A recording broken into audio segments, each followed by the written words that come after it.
ସକାଳୁ ସକାଳୁ ପକ୍ଷୀମାନେ ଉଡ଼ିକି ଯାଉଛନ୍ତି କିଚିରି ମିଚିରି ଶବ୍ଦରେ ମନ କିଣି ନେଉଛନ୍ତି। ବହୁତ ସୁନ୍ଦର ଲାଗୁଛି। ଯିଏ ବି ଦେଖିବ ବହୁତ ସୁନ୍ଦର ଲାଗିବ। ଜୟ ଜଗନ୍ନାଥ। ମୋତେ ବହୁତ ଜୋରସେ ଭୋକ ଲାଗିଲାଣି। ବାପା କୁଆଡ଼େ ଗଲେ? ମୋ ସ୍କୁଲ ପାଇଁ ଲେଟ୍ ହେଉଛି। ଘରେ କିଛି ବି ତ ନାହିଁ। କ'ଣ ଖାଇବି କି ଆଜି ମୁଁ ସ୍କୁଲ ଯିବି? ବାପା ବାପା ଏ ବାପା।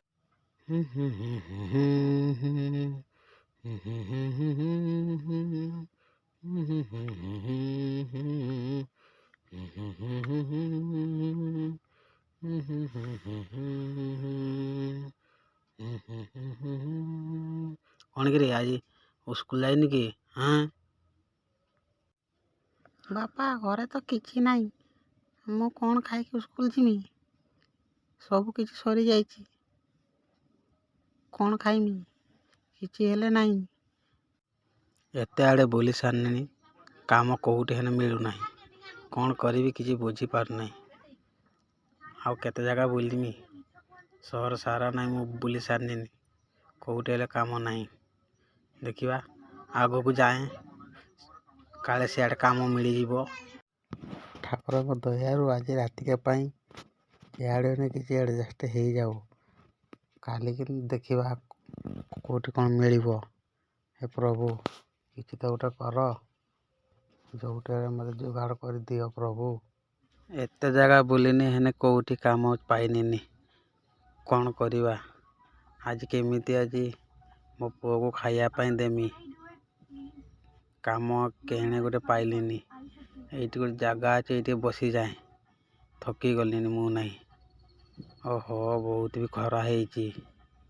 କ'ଣ କରିମି ଆଉ? ଟିକେ ବସି ପଡ଼େ।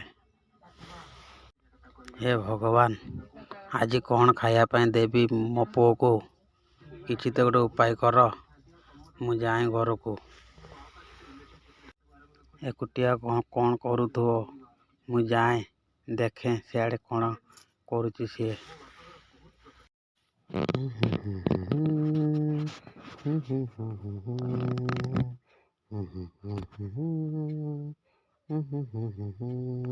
ଆରେ ବାପା, ତମେ ଆସିଗଲ।